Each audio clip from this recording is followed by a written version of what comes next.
Happy Monday. Monday. February 27, 2012. I'm Jeremy. I'm AJ. And these are extraordinary times. First out of the gate today, we're going to hit you with the hard news that we normally do at the very end. In Ohio, a little town called Chardon, a student decided it was a good idea to open fire on his classmates. They won't release the name of the kid because he's a juvenile, but having been one of those students who was bullied and kind of a loner for a little while there, it still baffles me. Yeah. Absolutely. I mean, one kid's been killed, 4 others been wounded, 2 of which are in critical condition. I mean, why? What would push you this far to do this? Not only that for me, there's different reports right now. There's a bunch of confusion, but, kids are saying the kid was bullied, and teachers are saying that the one that was killed that was really targeted was a good kid. Good kid and a bright future. So all this stuff. Either, things are really complicated right now, or the teachers had no idea about what was going on, had no idea this kid was doing the bullying. So either way, no, passing the buck on a shooting onto the kid that was shot. No matter how much bullying you take, I can tell you, no matter how much bullying you take, it is not okay to go up and shoot people. Period. And I just see this as a failure on many people's parts. A failure on the kids' parts doing the shooting to talk to somebody about this. Failure on the bullying kids' part to stop the bullying. The failure on the teachers' part to, be aware of their kids. Just a big mess. Yeah. So, it's a good day to just, reflect and maybe if for some of our younger viewers who are still in school, you've picked on kids in the past, go talk to them. Yeah. Tell them you're sorry. And if you've been bullied, talk to somebody about it. Yeah. There's nothing in the world that they can do to you that you can't undo. Very much so. So, yeah. That's our morality piece today. Start off on a dour note. Well, speaking of morality and dour note, well, slightly, yeah. Going into the quick news with something that kind of broke both mine and AJ's hearts. Oh man, I don't know if you ever read the Berenstain Bears books as a kid, but they've affected me through my whole life. Just how awesome they are and how positive they can be. How much a good influence they are.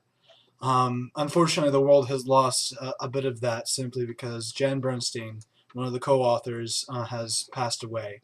Her husband, who co-authored a lot of the books, Stan, passed away back in 2005, and now we've lost the other half to that, I guess. We always have the books, though, and they will definitely affect my kids. There's a lot of them. There's over 300 Berenstain Bears books. With over 260 million copies. Whew.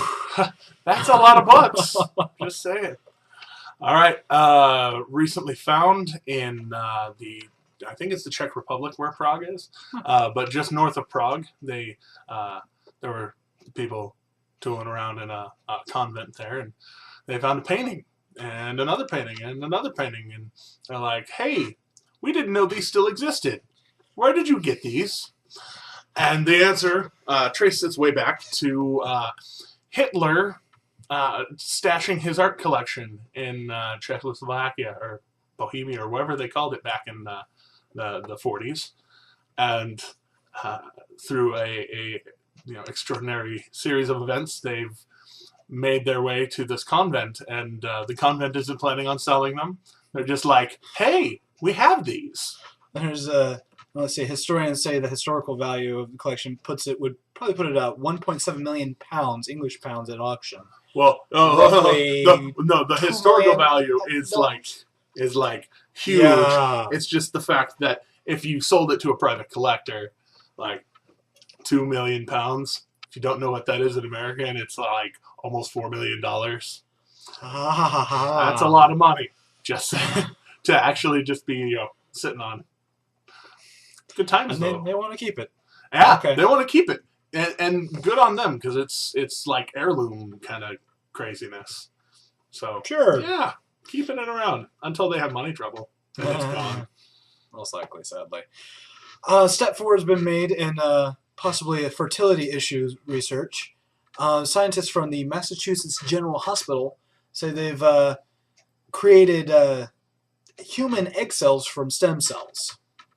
Not these embryonic stem cells that we have problems with. The good ones. Actual, stem cells that, you don't have to kill somebody for, which is my take on that. Anyway, either way, big step forward.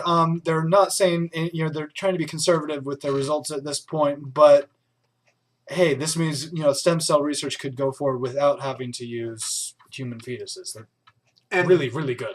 And better than that, the infertility applications of it. I want to see a kid generated from one of these eggs. Like, will it really do what a human egg is supposed to do? Exactly. Now, I'm excited, and hopefully I don't screw up anyone's life with my excitement. Just saying. If anything more comes up soon, we'll keep you updated. Indeed. Oh no. And for some reason, I always get the meth stories. That was quite on accident, actually. I didn't even realize it till just now. But a California guy on meth, kind of normal, sadly, on this show. But get in there. he was walking around Sacramento, decided to walk into a welding shop and ask for a job. He, his qualifications, as he put them, were, he's a hard worker and good with his hands. And, I'm naked. Bare chest, bare butt, naked. Walking around the shop. There's video. They blur out his giblets. But, wow. They took 5 cops to, keep him down so they could cuff him and drag him away.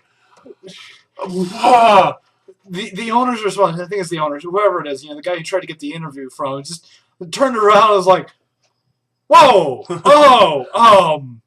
hi. I don't know why a naked dude would be in my shop. Us either. Don't do drugs. Please. Don't do drugs. Please don't do drugs. For the love of everything holy, don't do drugs. Okay, so continue on a story from last week. We talked about Sacha Baron Cohen not going to the Oscars anymore. Well, he went. Well, actually, to be fair, they said, okay, you can come. Just, don't do anything crazy. Don't be crazy. Don't show up in a thong, please. Because he has. Yeah. By the way. Well, this is Sacha Baron Cohen, so he found a way. He found a way. And flanked by 2 ridiculously hot women in military uniforms. And holding an urn supposedly containing the ashes of Kim Jong-il. He made his way onto the carpet. Found Ryan Seacrest because you look for the little people on the carpet. I'm sorry, I've met Ryan Seacrest. He's little. He's a little dude. I envy him. I'm not going to lie. He's ripped. Anyways, what? And through a conversation, somehow ended up with Kim Jong-il's ashes all over Ryan Seacrest. Just his jacket and his shoes. And Ryan Seacrest really didn't see it coming. He says he thought something might happen, but really, you just see his reaction. The interview.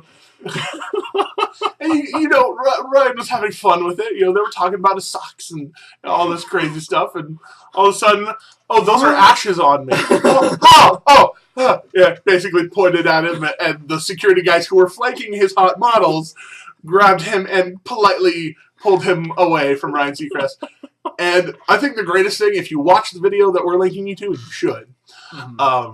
Look at Sacha Baron Cohen as they're trying to pull him away from him. He like just that little extra like tries to dump a little more on him, and like, oh no, keep chugging him, and like scoops some of the ashes back in, and like it's stupid and funny and awesome. And go watch it. Yes. As a matter of fact, it's time for you to go watch it, and it's time for us to go.